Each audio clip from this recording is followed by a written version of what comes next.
and we'll see if you can hear me saying that in the recording. All right, I think we're live. So welcome, everybody. It is the 12th of September, 2023, and this is the first Gimbalabs session of season 3 of Gimbalabs Playground. Cole's here, Claudio's here. Hey guys, Yoram, welcome. Nelson and Joe in the Eastern Hemisphere, thanks for being here. Sebastian, Roberto, we got Curtis. Juan's back from a summer of adventure. Nori, Newman, and I were all getting into our fall routines we were just talking about. Really nice to be here. And thanks y'all for showing up. What Playground is a weekly chance for people to get together and pretty much talk about anything. We have weekly 90-minute presentation slots that anybody can sign up to be a presenter for. So what could you present on? Well, maybe you're working on a project already. You have a startup or a new organization, and you'd like to share your progress and what you're working on. That's a great thing to present about. But maybe you're not even that far yet. Maybe you just have a loose idea, and you're wondering how to take that idea and start making it real. This is a place where you can bring that kind of thing too, and just start that conversation. We do have a Miro board to collect this work. I'm dropping the link in the chat here, and I'm going to share it on the screen. And what you'll find when you first open the Miro board is this. I'll just zoom out to show you kind of the bird's eye view. We've got a little landing spot, we've got a bulletin board, and then we've got spaces for upcoming community meetings that, like if you're familiar with how we've been doing live coding for the last few months, this will be the same thing, just a record that grows over time of what we got together and talked about. At the landing spot, you can see a few things, a Gimbalabs weekly calendar. This is our playground meeting on Tuesdays at 1800 UTC. We have Plutus PBL live coding, which is a little bit more developer focused. We dive in and try to get software to work in a collaborative environment. Ooh, and this is old. We're currently not running the Emergent Strategy Book Club, but there are some ideas for what to do next. I've got to remove that, but I'll do that after this call. You can always keep up with what's going on at Gimbalabs at this URL right here, gimbalabs.com/calendar. And this includes an ICS feed that you can subscribe to. There's some links to prior Playground Miro boards. These meetings started in early 2021. And some people who were here then, and we were just experimenting with ways to get together and make sense of new ideas. Gradually, it evolved into the format that we have now. And for the last few years, we've been giving people space to come and to talk about anything. Oh, wow, that's going to open embedded. That's not really what I meant to do, but let me see if I can zoom in on that. You can see, it's kind of clunky to use though. But you can see right here, just last season that went from September 2022 through June of this year. And you can see a list of all the different teams and individuals that have presented over the last year. And so the same thing for this season. Anybody's welcome to sign up to present at Playground. The way you do it is just like this. Find an empty week, drop your name, what you want to talk about, and a way to get in touch with you to this table. You can pick the next slot or just some convenient date that you'd like to present out in the future. And that's all. Once you're on this list, we just expect you to show up here on that date at 1800 and be ready to present about whatever you'd like. Does anybody have any questions about the Playground process or just announcements or updates you'd like to share?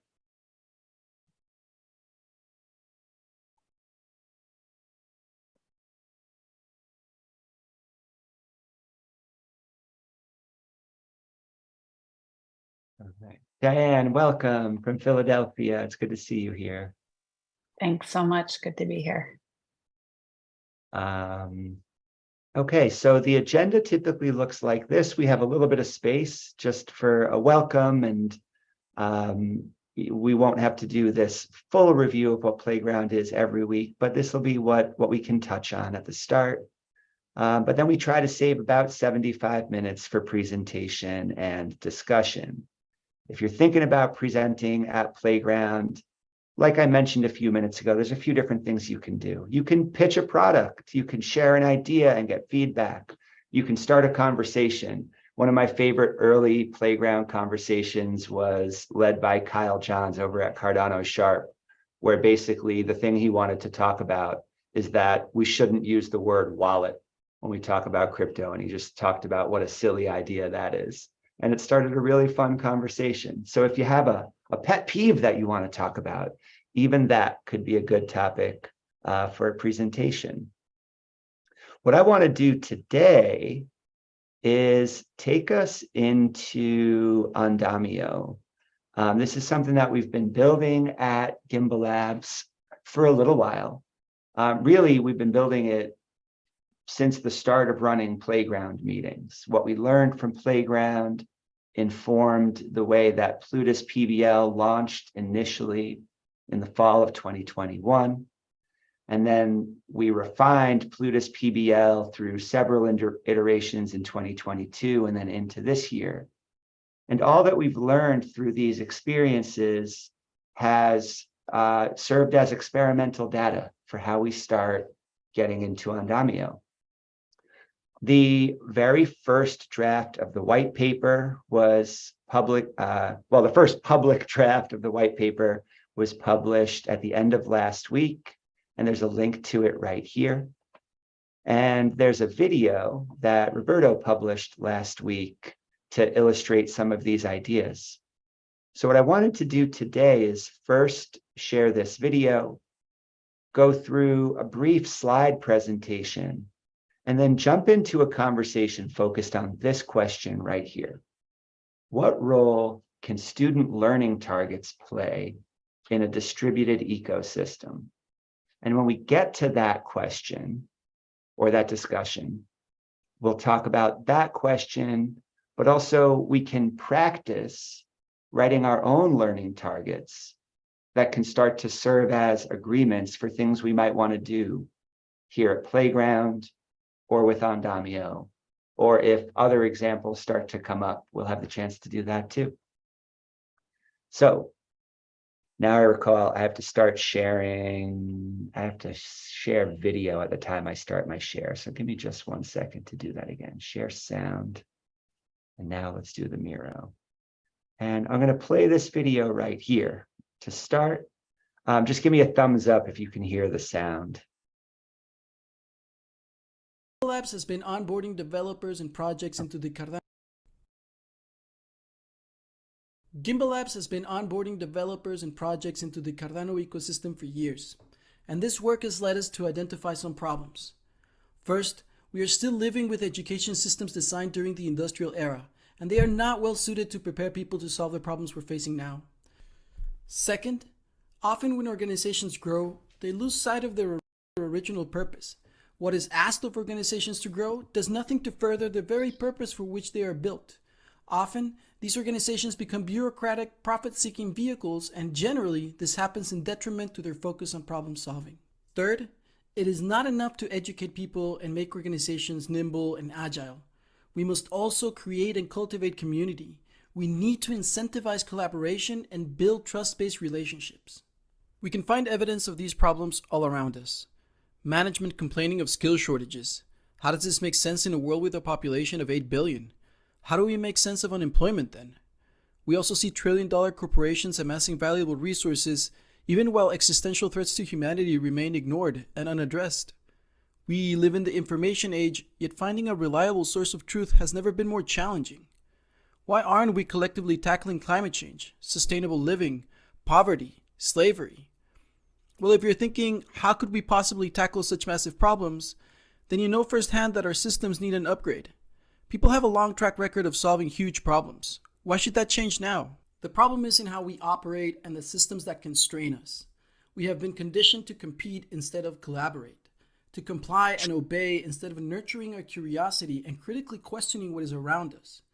Can it really be that the only way to succeed nowadays is to sell out? To get outside investment that will eventually control the vision you've built and hold dearly in your heart? To complicate matters further, controlling the narrative is the name of the game, and all you need is sufficient capital to manipulate it.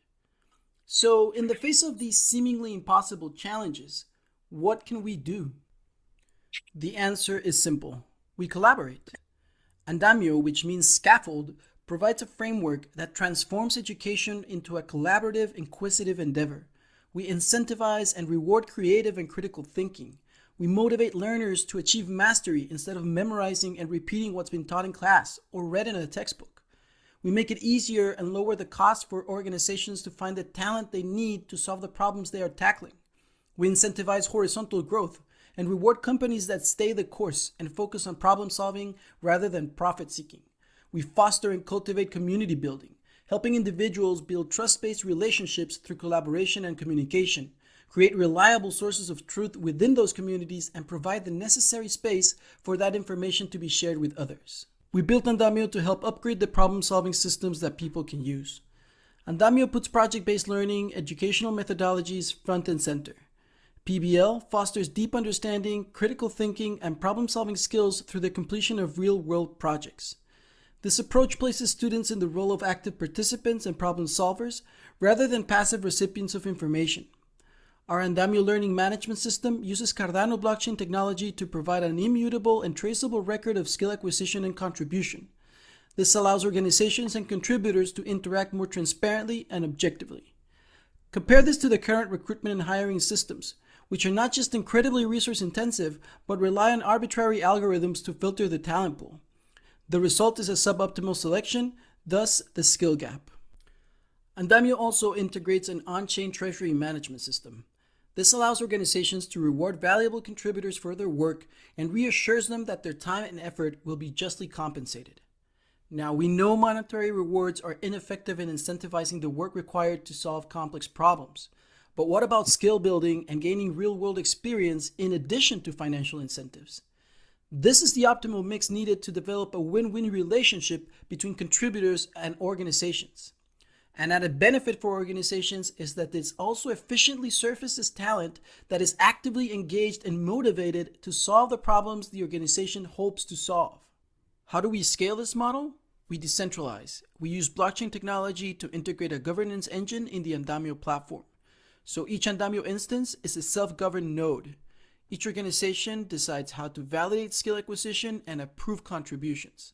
The more open and transparent you are, the more appealing your project will be to potential contributors. And the effort you put into providing the best onboarding resources will be directly reflected in the quality of your contributions. Thank you for watching. We hope you'll take a look at our proposals and support us with your vote.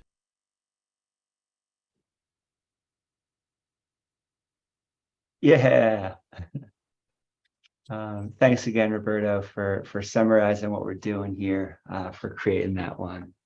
And so what we really want to do today is dig a little deeper into some of the concepts in that video. And so what I'm going to do is drill down to some of the concepts that Roberto outlined towards the end of the video.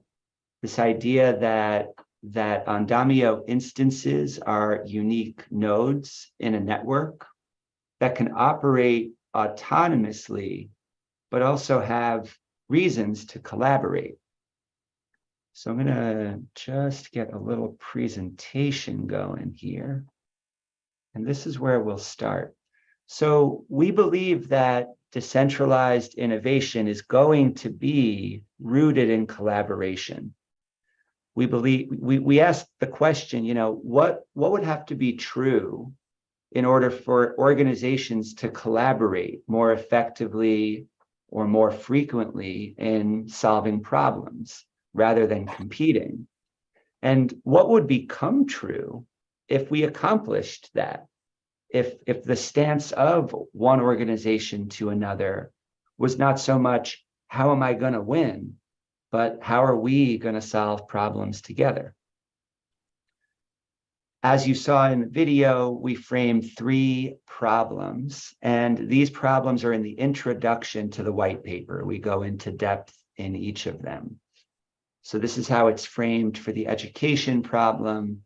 We see an industrial system that worked in its time and with certain detrimental effects, but it emphasized compliance and competition because that's what industry needed.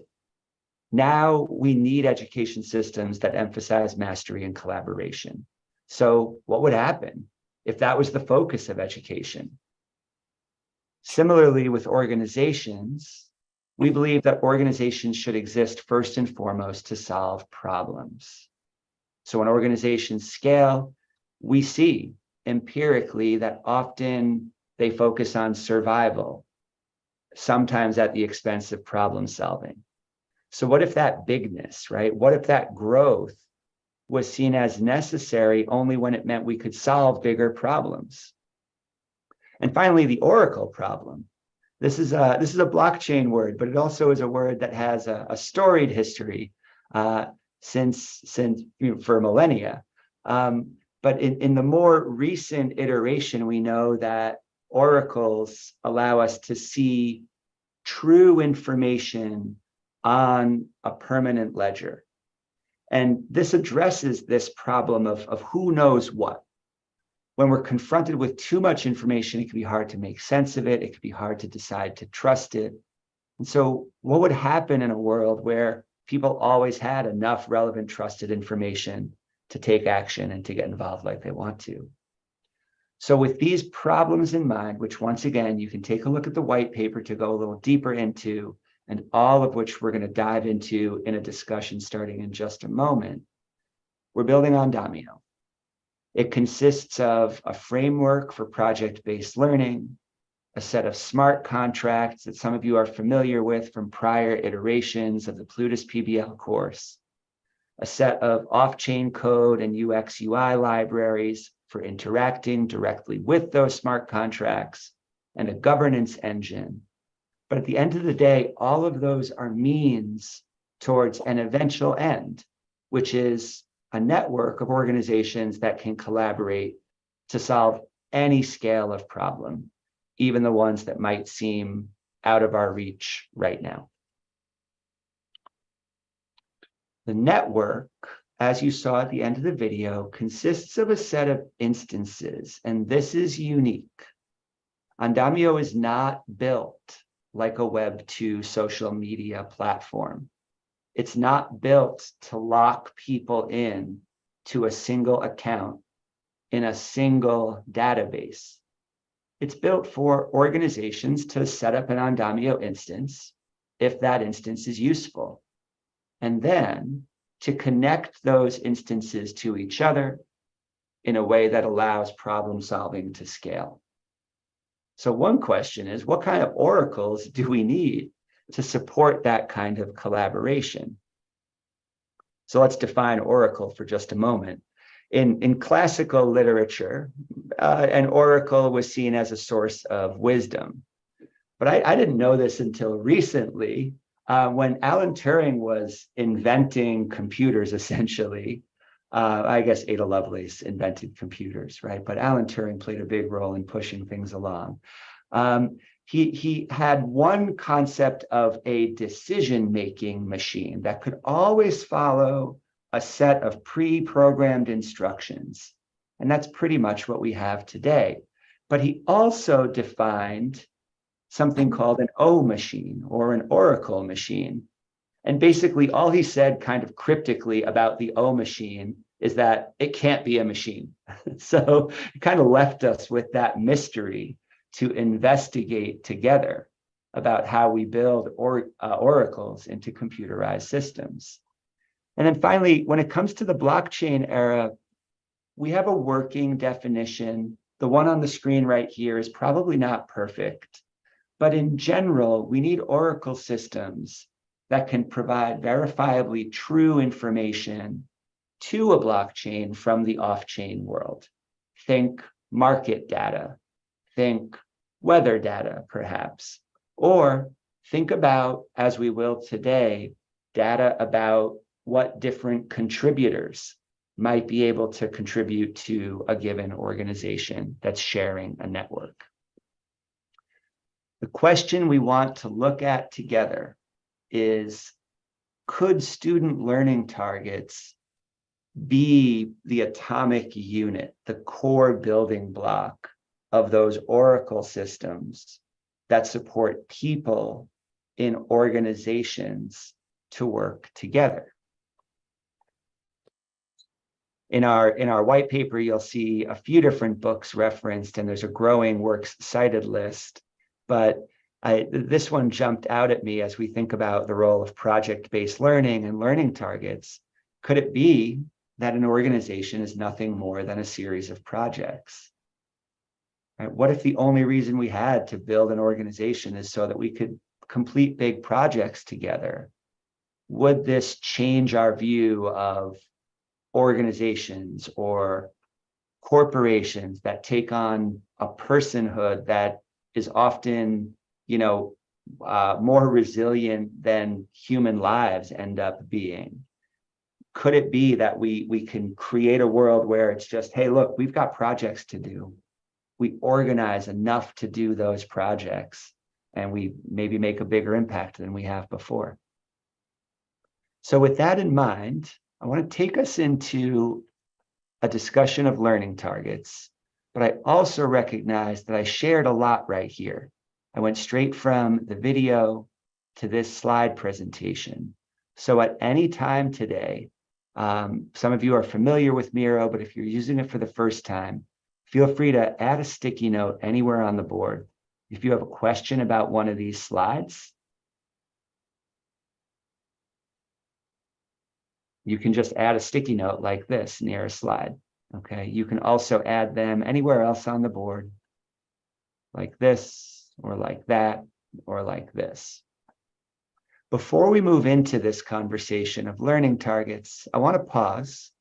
Does anybody have any questions that they want to share? You can either unmute, write in the chat, or like I just showed you, add sticky notes to this board. But any questions about what has been shared so far?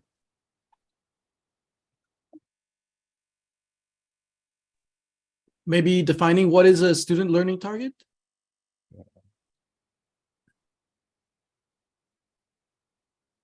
This is what we'll see up here as well. So first of all, student learning targets have a decades-long history in education as being a way to put more power in the hands of students.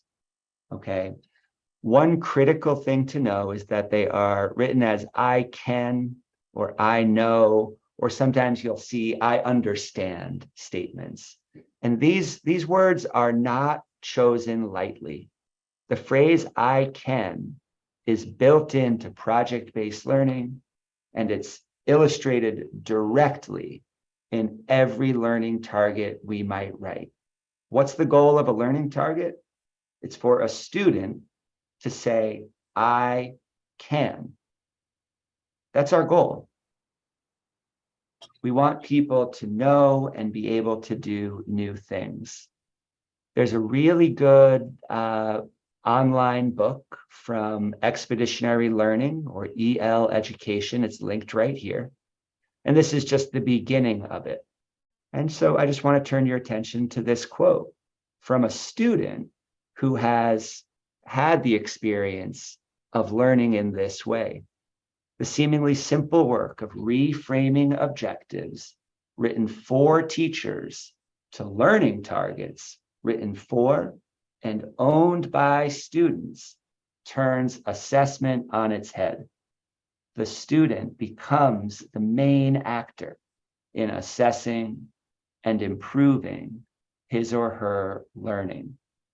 There's a lot more. There's just some really, really nice overview in this resource right here. And then over here, you can see some examples of learning targets that are included in the Plutus PBL course, which is linked right here. Yeah, and Joe, Expeditionary Learning was an offshoot of Outward Bound, which is an organization. I'm not sure if it's global, but yeah, Outward Bound specializes in getting kids who often don't have access to the outdoors out into nature to both, first of all, just experience out nature on its own, but also to learn new skills, right? Whether water-based skills, hiking skills, surviving skills, those kinds of things. When I was a teacher in New York City, we used to use the Outward Bound Center in Queens, which has a 6-story climbing wall on its outside. So 60-foot wall, and we would take kids who had never been rock climbing before and have them climbing way up the side of this building and really pushing themselves in new ways. And my job was to teach algebra to 14-year-olds, but I never saw a greater impact than what I saw when we got to take a kid out to have that experience, and the way we got to know each other and what we were able to bring back to school. So there's a little bit of background. Whenever we write a learning target, it should be possible to create evidence that students know and are able to do these things. But keep in mind, who's the most important audience for that evidence? The student themselves, okay? It's fine if the teacher can assess this, but most importantly, we want students to be saying, yeah, of course, I can. I know that. I can. Roberta, what would you add to that overview of student learning targets? No, it's perfect. I sort of I go back to it time and time again, and it's just, I just wish I had this at school and university, to be honest. Yeah. It's never too late. I wish, and I wish I had blockchain when I was 18, True. 22, and 25 years old, right? Yeah. Yeah.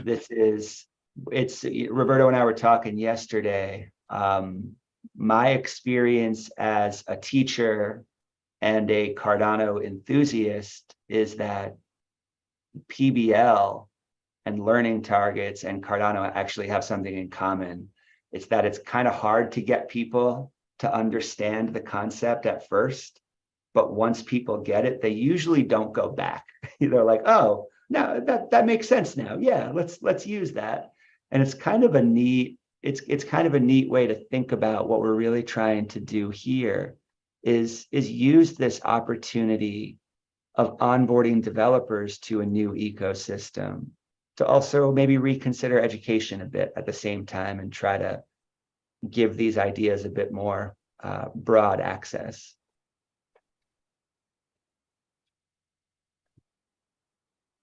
These are examples of learning targets that are covered in the course. And so one of my questions for everybody, can you imagine what evidence would look like for each of these learning targets?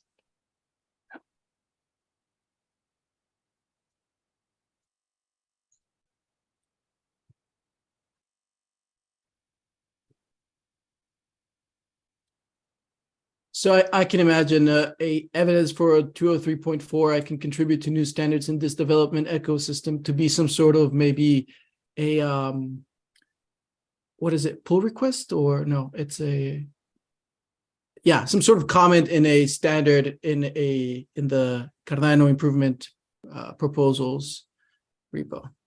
Bingo, right? So that's such a good example, right? How do I know if somebody has mastered this? Well, like I said, the most important audience of mastery is the student themselves, but sometimes external evidence matters. We do want some level of proof that somebody has learned what we say they should have learned. But what's beautiful here is, yeah, as evidence of 203.4, for example, all you have to do is look for either a pull request or even just a comment on a discussion about a CIP in the Git SIPs repo.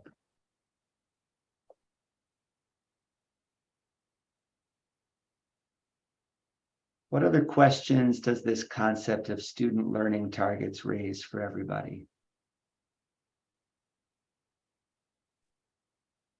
One question came to my mind when you made the comment, James, about yeah, it takes a little bit to learn and understand the process, but once you do, you never go back, and completely agree with that.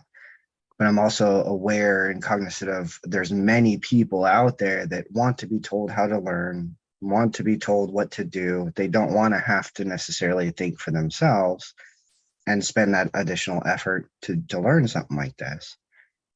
How does SLTs provide that motivation to those that don't even understand the value in critical thought? Or, I mean, that to me seems like the barrier potentially. Mm-hmm. You know, a lot of people can will return regularly to video games, right? They can take the time it takes to understand how an RPG works, or they know they want to keep returning to this game because they want to get a high score, right? And a lot of us here have seen the literature at this point about how developers of Web 2 social media platforms are very well versed in building systems that capture and keep our attention, right? So I believe that everybody has it in them to get motivated, but a lot of us have been trained in these industrial systems, right, for compliance and competition. And it's hard to unlearn those things. It does take time. But just going back to my classroom experience, I've had this experience firsthand with students. I've had ninth graders say to me, Mister, why don't you just tell me what to do, for heaven's sake? Like all this, like you're asking me to figure out what I'm supposed to do here? You crazy, right? And it's painful. And it's part of the journey. And the reward is months later, those very same students saying, why isn't it always like this? Okay, so I think we might have our work cut out for us to maybe get these ideas across. But I don't buy the hypothesis that what people really want is always ease and a ceding of control. And I think we're seeing the initial part of that wave that's going to be undeniable in hindsight. Steve, what do you think? Hey, welcome back, by the way. Good to see you. Thanks. I just happened to be working inside with my hands, and I let go of what I was doing because I liked Curtis's question. I love your response. My thoughts after hanging out with you, James, and all the playgrounds and all the PBL stuff, that I've sat in on. I think that, however people come into an Andamio educational situation, if they're used to the old mode of thinking and have kind of stumbled their way in and not been attracted specifically by the description, I think I learned so much from our conversations, that have happened over the last 3 years. I don't know that we want to replicate that over and over and over again, but I think that there is that phase, that's kind of like not necessarily just the introduction to Cardano or blockchain, but the introduction to how does an open and permissionless system provide opportunity, right? Because it's all open source. Any yin yang can go look up the code, go look up the instructions. But somebody who's not used to learning from the computer, right, by doing, intentional searching, kind of just needs to be brought along a little bit to like how this is how the 21st century is really orienting itself, and that good, valid information is out there for you. We've got this scaffolding, structure for you to latch on and you can be in it live with us, or you can go look at our old live conversations. But this is how it goes. Hang out with us for a while and see why. We went this way. And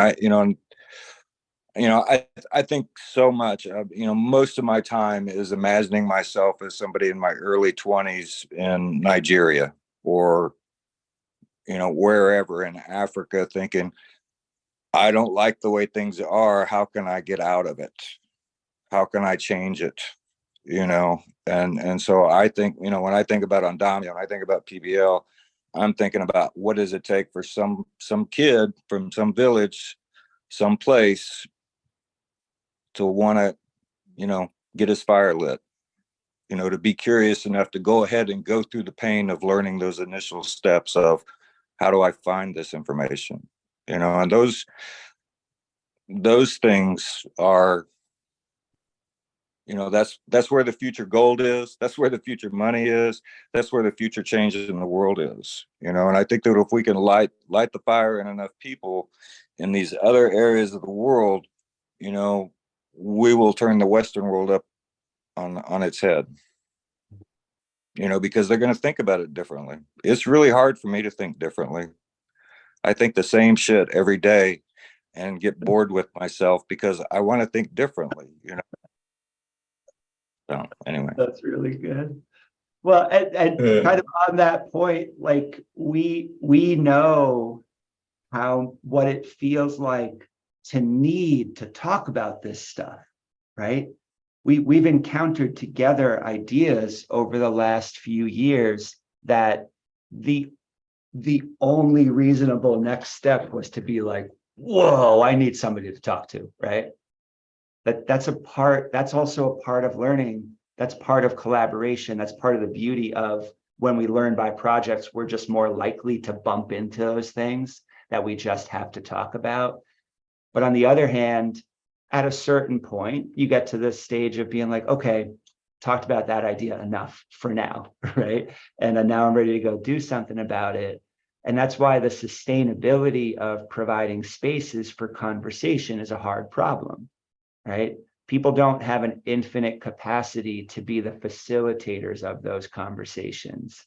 And that's why we need to create systems where people can find each other when they're ready, forge those collaborations through conversations, and then when they've talked it through, be ready to hit the ground running.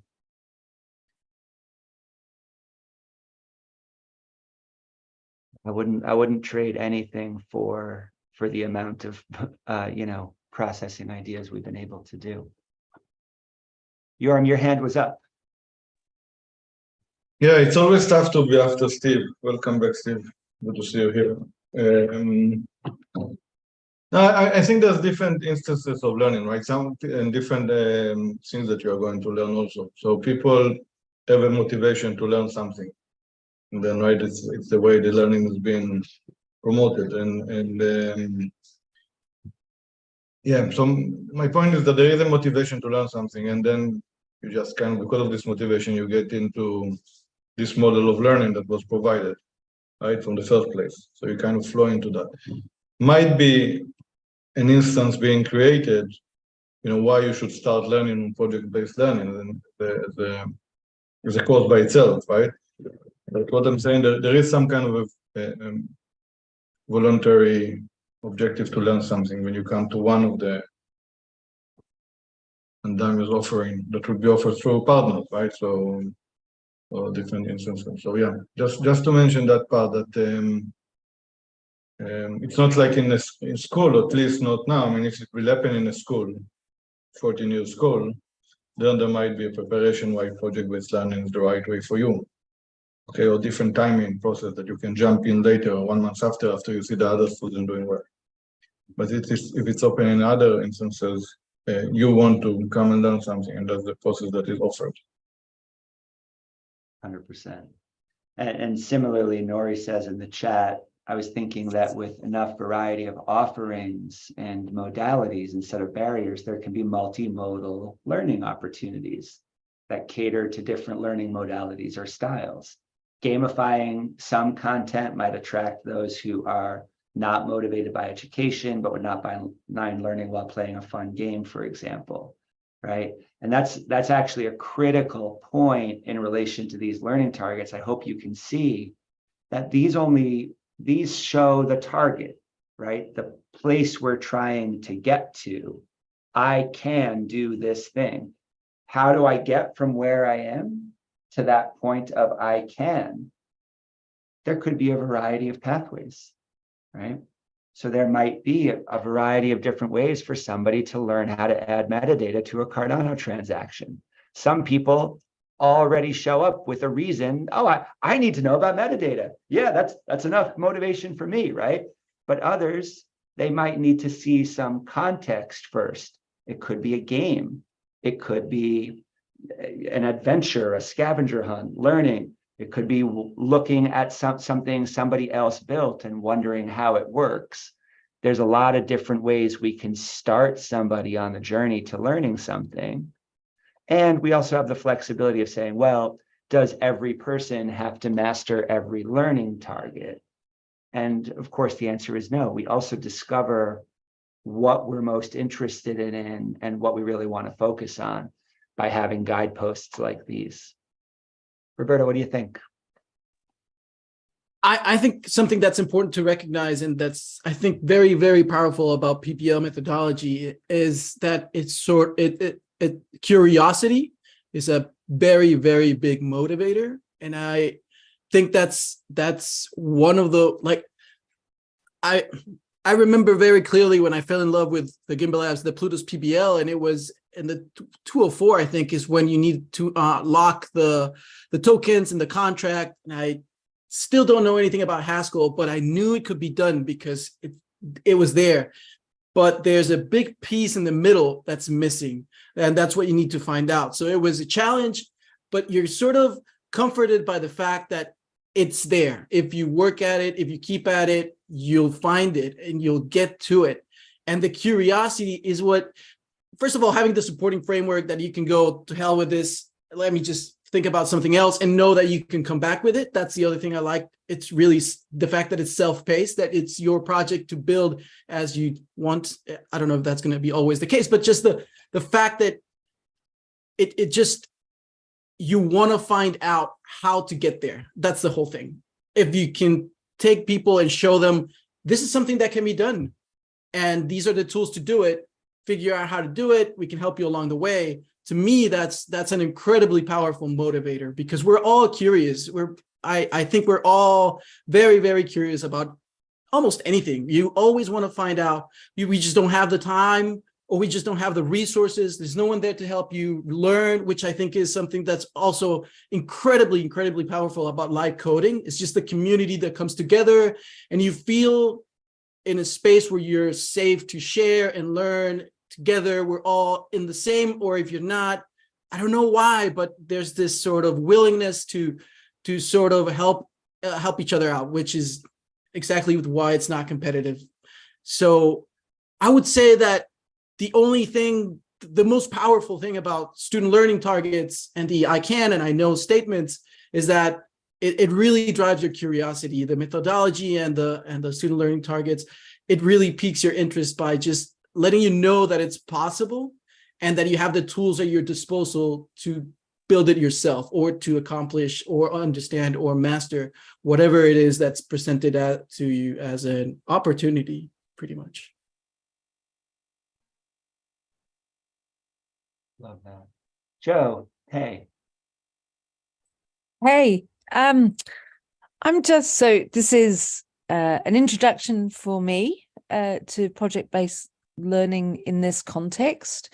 I just wanted to ask, you guys have been doing this for a while.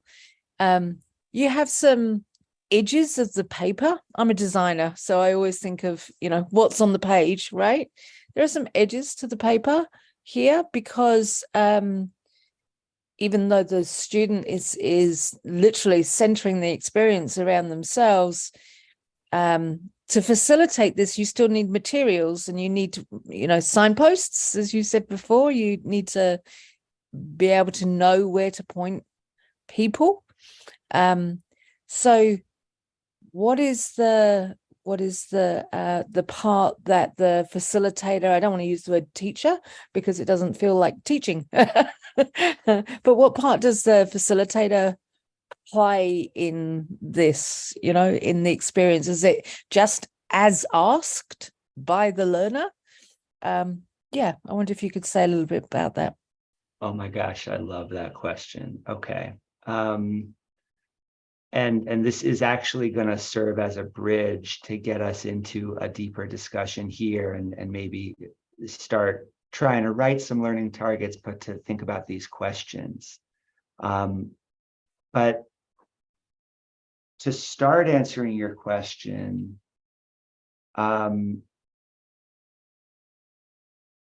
want to share the hypothesis that the best way to plan an educational resource of any scope, whether it's a comprehensive course or a quick topical module or just a lesson about one thing, the best place to start is by writing student learning targets. And this is because they tell us why we are building the course or the learning module or the lesson in the first place. And they represent an agreement about what the outcome is going to be. So this module, this is called a module right here. It has a number to give it a distinction inside of our course. It has a title to give a high-level view of what the module is. And these learning targets were actually the product of a multi-week process. The team that came together to plan the current PPBL course started meeting in November of 2022 to draft learning targets for a course that launched in March. And we went back and forth. We tried different learning targets. We tried organizing them different ways.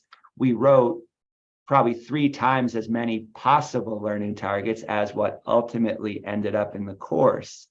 But by doing so, we got to align on why we were there, trying to teach something in the first place. And we got to distill down to what we really wanted to accomplish. Okay, if somebody's going to mint an NFT, I mean, one thing they're just going to have to know is how to add metadata to a Cardano transaction, for example. Once we have that as a learning target, and we've agreed to it through a process, hopefully you can kind of hear some of the S3 patterns, as part of this process. Once we agree to what the learning targets are, though, we finally get to the point where we say, okay, that list is established, and we're going to try not to change it, right? Are there cases where you might tweak the learning targets a little bit in the middle of a course? Sure, right? There's always going to be exceptions. But really, the goal for anybody, any institution of any size planning a course is to get this part first, because now you're all aligned on what the goals are. And then you can do the fun part. You can get any level of creative about how to actually get a critical mass of students to master each of these learning targets. And I don't think we've fully delivered on this yet. There's almost 200 people who have started PPBL 2023, but only about 20% of them have moved through the first few learning targets, right? And so that's evidence that the course is not meeting everybody who shows up where they're at. And there's room for further experimentation with how we might teach these things. We have a pretty small team and we're just getting started here. But my hope would be in the future to see those different modalities, those different experiments being run so that we can have a wide variety of experiences ready for students, all in service of achieving skill-based mastery of what's right here. Does that make sense? Is that a complete answer, or at least a sufficient answer for now to your question? It certainly is. It's kind of like there's a school in the UK that's been around for decades, Summerhill, and it's kind of the same process. So the school, the teachers learn as much as the students, and they design their curriculum at the beginning of the year, and they literally decide all together what they're going to learn throughout the year, and then they do the discovery of the resources they'll need for the rest of the year together. It's perfect. Awesome, James. Let's put Thank that on the roadmap, Joe. That sounds good. That's a really nice spot to try to get to. And I'm looking at Newman's comment. Feels like a good place for governance. Yes, don't cross that out. These are decisions, right? This is a decision from a place of power, getting to write what the goals of a learning course are, right? And ideally, we're even pushing that decision-making power down to students. Harsha, what do you think? So I feel that you're going by the assumption that everyone is starting at zero, right? And then you build on that. So how do you plan to accommodate people that have like work outside of the blockchain? How do you plan to bring that into the system?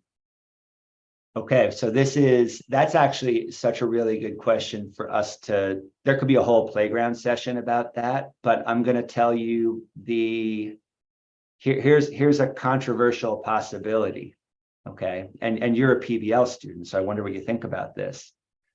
If, let's say, Gimbalabs wanted to use Plutus PBL as our hiring process, right, to bring new contributors into the organization, and anybody could start from wherever they are, maybe from zero, work through the course, get the support at live coding, and finally complete enough of the modules to say, okay, I'm in now, right? And that might be a really long process for some people.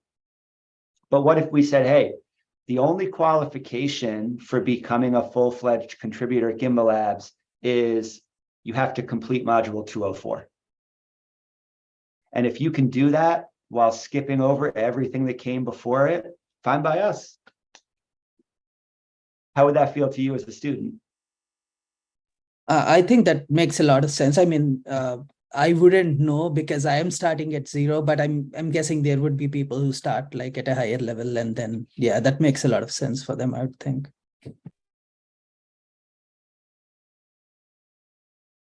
And with this kind of a scheme, you can go to these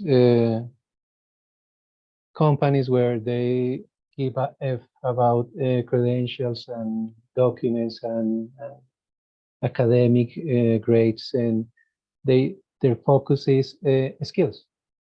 I don't the ethos of these companies is it doesn't matter if you don't go to the school. That's not a problem. The problem is the thing that is important for this company is the skills. So take this PBL, take this Andamio framework, go for the process and go for the process and show our skills and all things like that.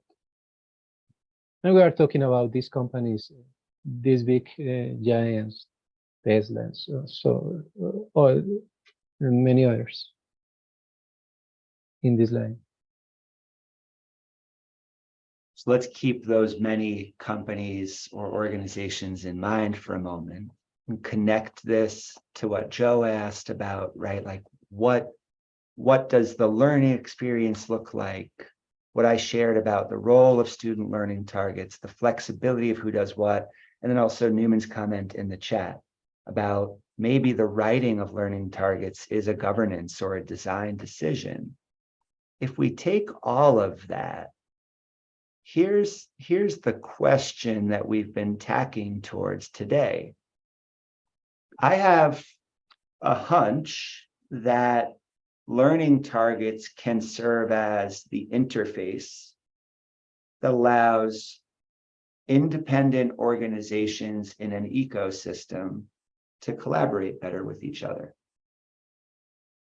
And if what we knew is that each organization was doing the internal work that I described a moment ago of writing those learning targets, describing what the outcomes of a course are.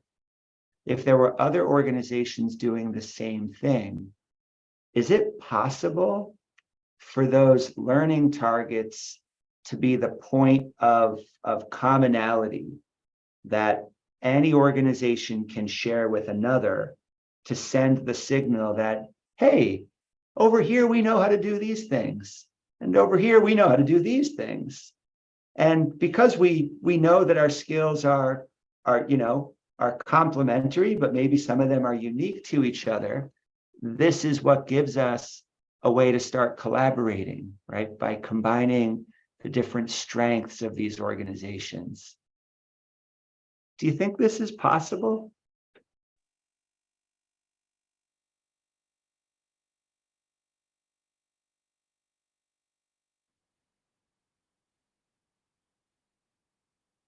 We have the term smart contract, right? We're able to write validators now where we encode deterministically the rules for how somebody can spend funds or mint tokens or distribute staking rewards.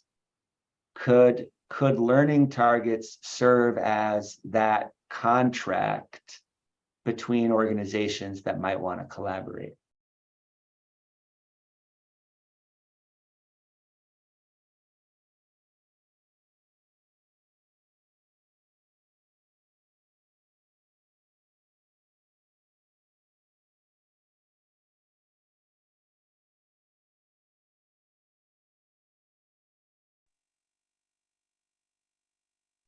Ooh.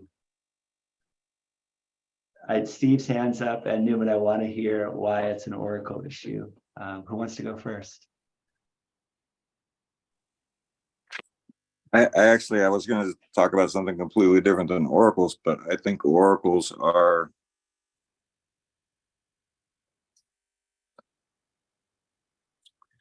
I've been having a slow conversation with Mercy for the last 3 months. We've been talking like once every 3 or 4 weeks because she's a little restless with what WADA does, right? It's all introductory work, right? And it's got to go forward. And PBL's too deep. This is kind of like the post 100 courses, idea that we had talked about earlier this year, James. Something between an intro and PBL 100. And I've been driving the perspective on that to how do we talk to businesses that exist and businesses that could be, to think about what do these systems mean? What does a smart contract mean? And Ali inspired me in that regard with his Gladiator system, that suite of smart contracts, right? But every business is going to be unique. They're going to have their own supply issues. They're going to have their own operation issues. They're going to have their own customer issues. And so lucky businesses could just take a suite of smart contracts that exist and change the labels on their user interface, but not have to do any hard coding. But that won't be true all the time just because of the various natures, right? To be a completely different kind of arrangement within the smart contract suite if it's an employee-owned company versus a company owned by a benevolent owner, somebody who wants to really share, the prosperity of the company, whatever they do. And to me, this is one of the empowering things for what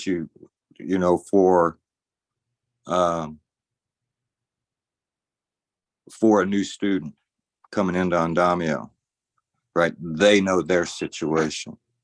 They know their job. And so they can feed the information process, the Oracle process, by saying, hey, this business looks at it this way and needs it this way.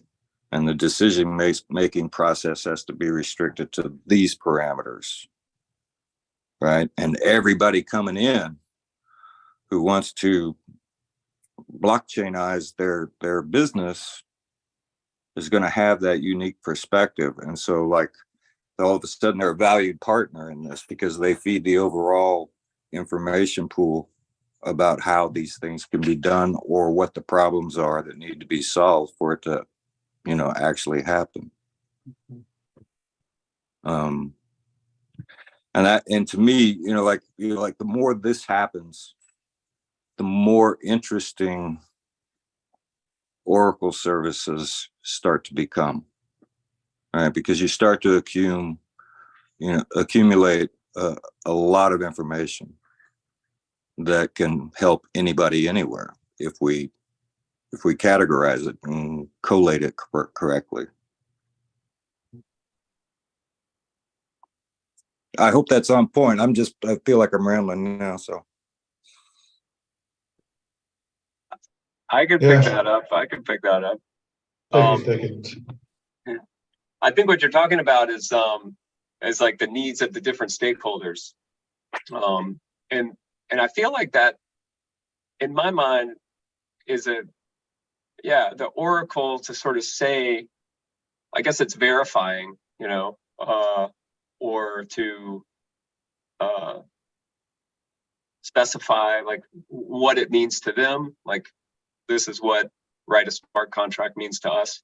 And then it gets into some sticky things. Like if one stakeholder, and you can talk about like teachers or institutions or organizations that need onboarding, like their needs or values or priorities may not match up with a student or a learner, their needs, priorities, etc. And I think that the Oracle is the point in there, from my limited understanding of what an Oracle is. And all that is to say is that identity really plays a part, which is why, you know, blockchain and education has such an interest to me. Or one of the things that it has, what interests me is this idea of identity systems and how we, you know, the whole cat and mouse game of, you know, of proving, you know, proof of life and scams and, you know, testing and assessments, and it does get into a rabbit hole. From my old educational days, I was like, oh, it's really important for identity. Hope that.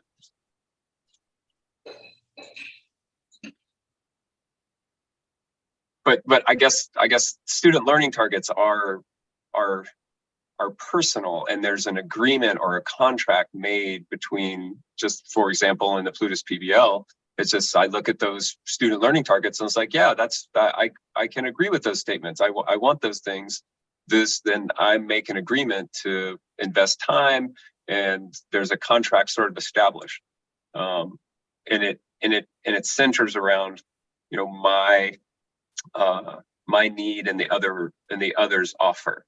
So it's like, I can, you know, here's a journey or an expedition that I can take you on. We've got this scaffolding in place. There's some guardrails, you know, there's some supporting materials. It's not just here's the target and go after it. You know, there's all the you know, classroom, if you will. And there's an autonomy that's in place there, or agency on the junior learner's part. The learning target might be the same for everybody, but that word scaffolding, right? The andamio is going to be unique. You might need for 25 students, you might need 25 different scaffolds, right? And that's okay. That's beautiful. Harsha. Oh, yeah. Go ahead, Harsha. So I was just curious as to how, like, if learning targets are the building blocks of the whole system, how do two of the non-student entities like use it as a value of like what is it that makes it valuable for them? Yeah. Okay. So let's take a specific case first. And I wanted to ask both Newman and Steve this while they were sharing, but this question is for everybody. If you were running a team that needed a developer to help you mint some NFTs, and you were introduced to someone who said, oh, hey, like I have this evidence from Gimbalabs that says that I know how to do these things. They've said, I've whatever their requirements were. And let's just say that we don't know. You don't yet know what those requirements are, but you just have somebody vouching and saying, oh yeah, that student over there, they proved to us that they know how to add metadata to a transaction, they can create NFTs, and they know about improvement proposals.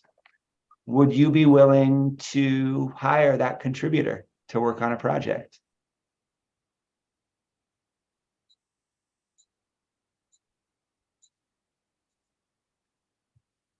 As opposed to someone that did not have the evidence, or just had said, Yeah. Exactly. Yeah, it would be much more. Gimbalabs says this person can do these things. Right.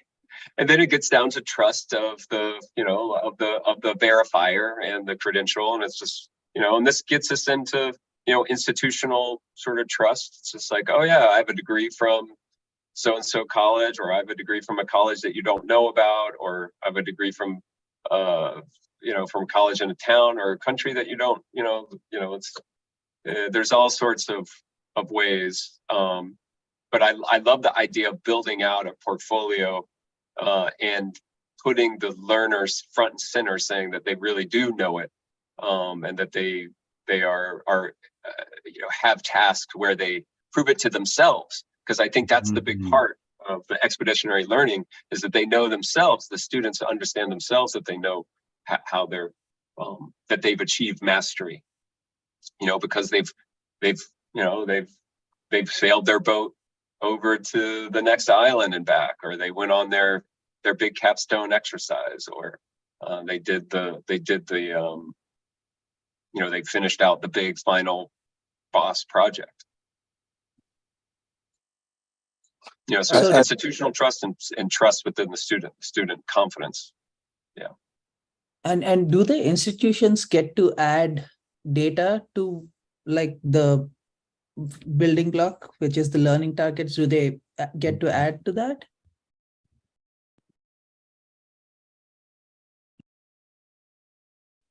I kind of feel like, like with like all of the different mesh and Aiken and option and like all these different toolings, like they can say, oh yeah, this learning target matches up with our learning target in this. It's like a translator or a DEX, like an exchange, or some way that they all, telephone switchboard, that they all kind of like, oh, well, this is what you call it. It's kind of like going to a class, and you can say, oh yeah, they've had this class and this class, but when you transfer and you go to another school, they're like, okay, this will satisfy this, or you're gonna have to test out of that type of thing. James, I really liked your question, right? Because we just saw what happened with Ardana in the last year or so. And there wasn't enough qualifying on the developer's part or on the business owner's part, or, on all levels. There wasn't enough qualifying questions asked. There weren't enough checks and balances within that thing.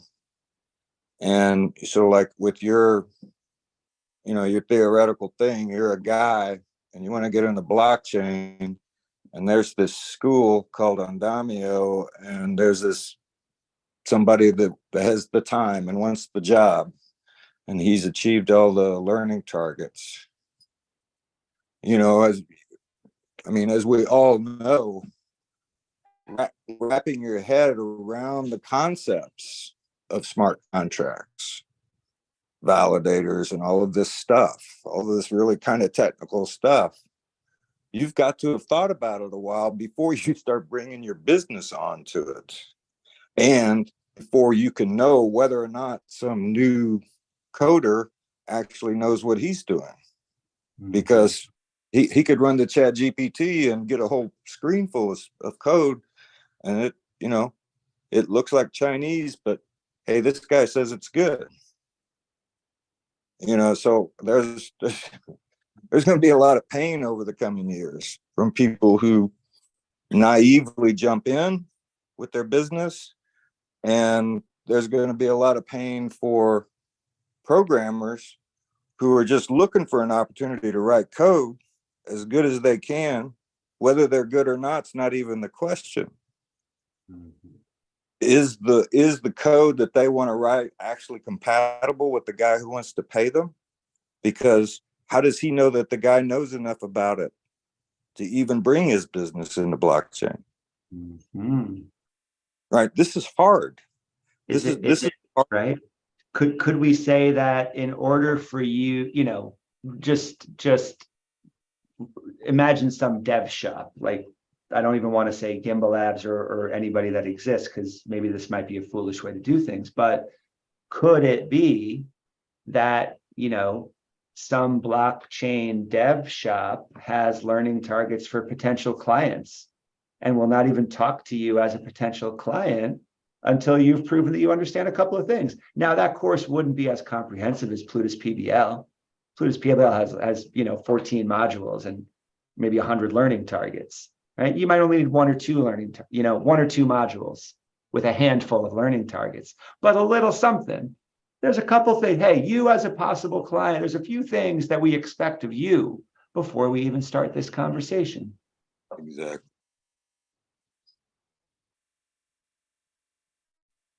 And really, that's the only way for anybody who can code smart contracts on Cardano. That's the only attitude to have, I think, because there are lots of projects out there that need developers, right? And they do know. To be clear, right? It's not like, oh, you better know these things or you can't work with us. It's oh no, here are our expectations, but by the way, here are our resources to help you get there. Right.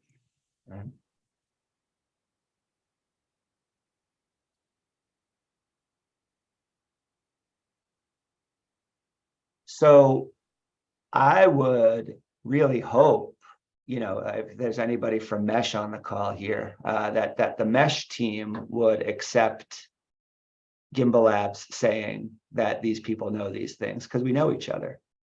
But on the very same token, I wouldn't be surprised at all, you know, like I would not expect these outcomes to mean anything to Binance, right? To buy, who's Gimbalabs, right?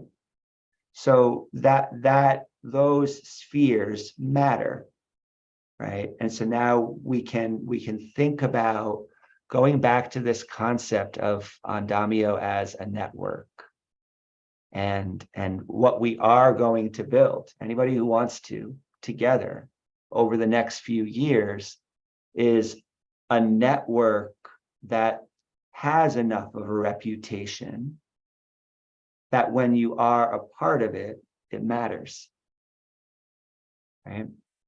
How many organizations, it doesn't matter, right? Here's a network of different organizations who are collaborating in different ways, have a track record of doing so, that over time, because of the ways they collaborate, the value and the stature of that network grows.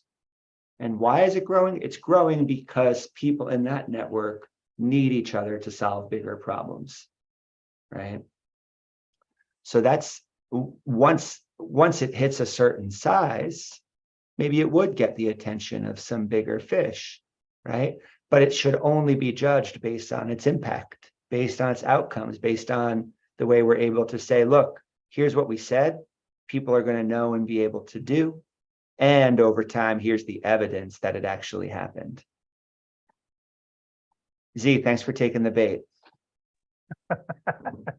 I thought you were going to sit me in. Hi, everyone. Obviously I'm here representing Mesh today, and I loved everything I've heard, and James has sort of baited me in because he knows I believe a lot of those things. I think the objectives are the same. What I've spent a lot of time recently thinking about is this thing James said about that challenge that a low percentage of people end up getting to the end right now, or even getting a significant way through these things. And I'm been thinking about a sort of cohort I was, helping to start with, and watching how their aspirations and understanding of how much time and commitment it would take. Of course, we all start maybe over optimistic, but we're so out of line with how life threw itself at them. And the same thing happened to me. I've been overwhelmed. I've been burnt out in this world and so on. And I've been thinking about one of the challenges we have is, of course, with any new revolutionary type system, whatever you want to call it, is it doesn't operate in a vacuum. It's operating in the lives where we exist right now. So you've still got to, pay your bills. You've still got to do everything in the current system, right? And everybody's still bursting. So even if everybody agrees, they're like, yes, I love everything you've said there, right? And then their hiring manager says, right, this quarter I've got to blah, blah, blah. And we all know the score. Everything just goes straight back to before. Or one of the students I was helping out, they just didn't have enough money. They had to take a second job. And then this just fell more and more by the wayside. They felt more and more overwhelmed. And then it just, they loved it. It wasn't anything even to do with Gimbalabs or blockchain. It was just life just kind of took over. So I guess I'm not necessarily offering an answer here, but I'm just saying that's one thing that I'm very, very conscious of is we've got to think about this in the context. And I can give a very specific example for Mesh. A company got involved. They were really interested in what Mesh can do to help building on Cardano. I said, yeah, sure. Show me some of your smart contracts that you've already been doing, because they said, they started learning Haskell and whatever. And what was immediately obvious to me, they were just transferring from Ethereum, is they knew nothing about Cardano. They thought they could just port straight over, and this was going to be the next new thing. And what was similar to the student thing was that there wasn't an acknowledgement of the huge time investment. Sure, the rewards are going to be brilliant, but the effort and time. And I guess one things I'm wondering is, do we actually need to put that front and center and say, hey, listen, this is going to be much harder. This is not going to be easy stuff. This is long game stuff, and it may be, you know what I mean? It's almost like a different even marketing to the. It's not just like school version 2. This is whole different ball game, but what you're going to get is something else. So I don't know. I know I've thrown up a lot of things like I usually do. If any of that caught anybody, be interested to know any thoughts on that. I don't know, James. All of it. Yes, like that's you're describing the work ahead. I want to kick it to Sebastian first. Yes, in that line of thought, when you say that in really good way, people have to make some other things besides of go deep in the technology. That's the reason why you have to go to the scenarios where people is doing regular things and has the obligation doing things. For example, the universities. You go to the universities, they go to and go and talk to the schools for some kind of collaboration between established organizations, in this case universities, and us, for example, that want to teach this new thing. And you go to the universities, to institutions, to the companies that want to blockchainizing their company, and its company, and you start a conversation with them, with the providers of the salaries people. That's one solution. It's part of the solution. The big solution is when people invest, when the people go and invest their time, their own time and resources in the learning of something, I think. But going to the universities and the institutions is a good starting point. I agree. Everybody here is dealing with our own reckoning of reality, right? We're all living through the same bear market right now. well, whatever that means for individuals, it can take different flavors, but it's been very, very hard. And at the very same time, it's been very, very hard to communicate what we know is possible to the world as it currently exists right now. And myself included, we're not all going to be able to keep doing this if things continue this way, right? I got to go back to work pretty soon. That's the fact of life. And if we can pull this off of getting this network started, then it won't have to be quite as hard as this for the next waves, right? The hardest thing is bootstrapping something like this. And that's what we intend to do, right? Because we know the value of it if we can get it to that point where it is self-sustaining, where people are not taking on a risk to their livelihood to learn, but kind of can see the clear and well-established pathway to get there, right? And I don't feel like I have a choice but to try to make this happen, because I see what I see about the world. I see what I see about how many people the world works for, right? I see what I see about, like Roberto said in the video, like some problems looking too hard to solve. Like, how can that be? How can, and right, if I wake up with the feeling like, how can that be? About how long is your list of how can that be things? Mine has it's dozens of items long. Okay. And so we have this chance to try, but we also recognize it can't sustain itself forever. And we're doing it in a world where the easier pathways to sustainability are working in direct opposition to some of the stuff we're trying to do. So this ain't easy, but I think here's the chance right here to try to get it to work. I'm just giving myself a pep talk, really. Thanks for letting me do that. Steve, Let me ask you something. Yeah. I'm kind of curious. I've been wondering in the last few months this question. If you found a whale, or if a whale found you and wanted to help, would you rather set up a new stake pool for Andamio to fund Andamio, or would you rather have that whale delegate to Gimbalabs? Does anybody else have a feeling about that? I wouldn't have a strong opinion about it. My question would be, in exchange for what? Mhm. Mhm.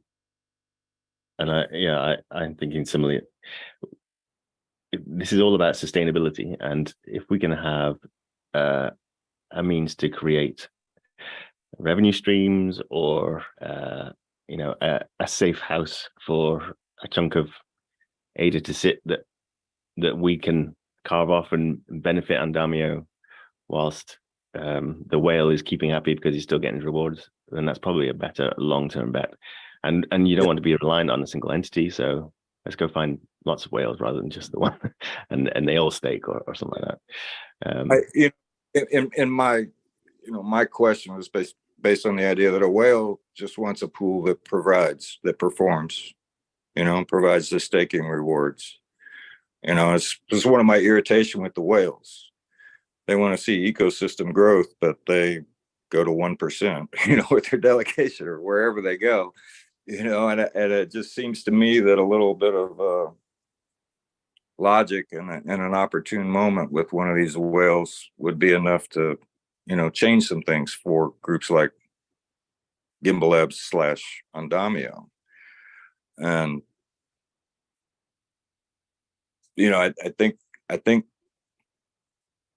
I think we need a lot more stake pools for all the building that's going on. That's just my feeling. There's so much coming. There's so many services that can be provided. And for a school platform, it's a great opportunity to learn as these things come online.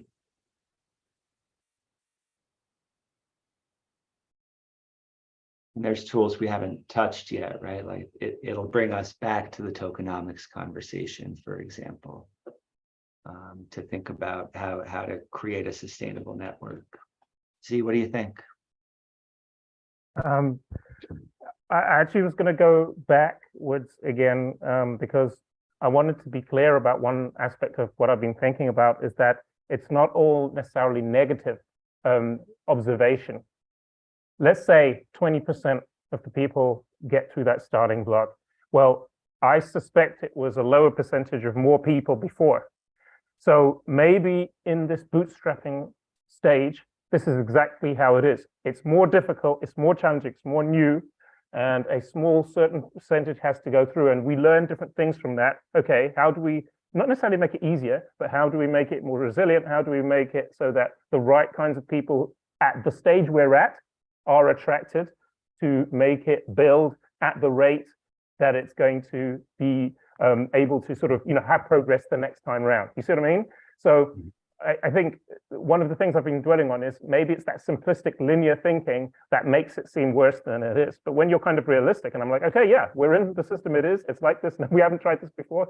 Actually, maybe it's a good rate that, you know what? I literally didn't have the time to do the course 2 times in a row. I was learning different things. I'm looking at different things. Maybe that's realistic. Maybe it's amazing that I'm still coming to the meeting, and it doesn't take away from the fact that, yes, everybody's got to go to work soon and whatever. But when you factor that into the equation, then it's part of that positive motivation and also realistic planning about what is a realistic short-term, medium-term, and long-term goal. So I guess just in plain words, what I'm saying is it's not realistic that you'd have 100% of a cohort in this early stage of a Cardano development and everything else coming through and all becoming developers at the end. That's our kind of goal at the mountaintop. But actually, success is that it exists. We've learned a lot, and some of these people are really strong, staying long enough that a small percentage of them become contributors to the course itself. Another percentage say, you know what, I couldn't finish it this time, but I'm going to try next time, and so on and so forth. So, sorry, I just wanted to add that other side so that I wasn't misinterpreted as saying I just observed it as negative. And I'm just trying to see what are the positives and what are the other ways we can look at it. So I hope that balances that out and sort of Beautiful. Yeah, that's very good. And we're going to wrap up in the next few minutes because we do have to transition to a couple of PBL planning conversations. Newman, see you soon. But yeah, Z, to your point, 100%. There are so many different pathways that follow achievement of learning targets, right? Whether it's, oh, I got through it and now I want to contribute. Oh, I got through it. Now I'm going to go build my thing. Oh, I got through it and I realized that some other people I were working with didn't understand these prerequisites. I'm going to build the prerequisite course to Plutus PBL, right? I'm going to help build those resources that don't exist as we move in, and it's already happening. The difference between this year's iteration of PBL and last year's, I like where we're headed. Right. But we need to be really clear, like Plutus PBL is just a means to an end. It's a step on the way towards showing that this methodology works. And if we do it right, we should have a variety of different courses. We should be not just training developers, but training the future instructors, the future contributors. Yeah, so there's lots of branching pathways to what we have to do. And we need to be I guess the main thing you're going to be thinking about is like we need to be really creative about defining what success is too, so that we can, it's not one thing. It doesn't have the same definition for everybody. Steve, see you soon. To everyone, thanks for jumping in to this conversation. I left this is another fun thing about project-based learning is it's always easy to kind of plan more than you're going to cover. And then you got, some future conversation. Maybe in the future, we can have a conversation about whether Playground needs learning targets or as is already in development, there will be it's going to be the Andamio documentation, but that documentation is going to be delivered in an instance of Andamio, and it's going to follow this methodology of onboarding people to the tools. And so the work of writing the learning targets for that documentation can be collaborative work. If anybody wants to participate in it, we'll make sure that people hear about that. This remains an open Miro board. Oh, excellent. We got Nori with Odin next week. That's exciting. And thank you, Nori.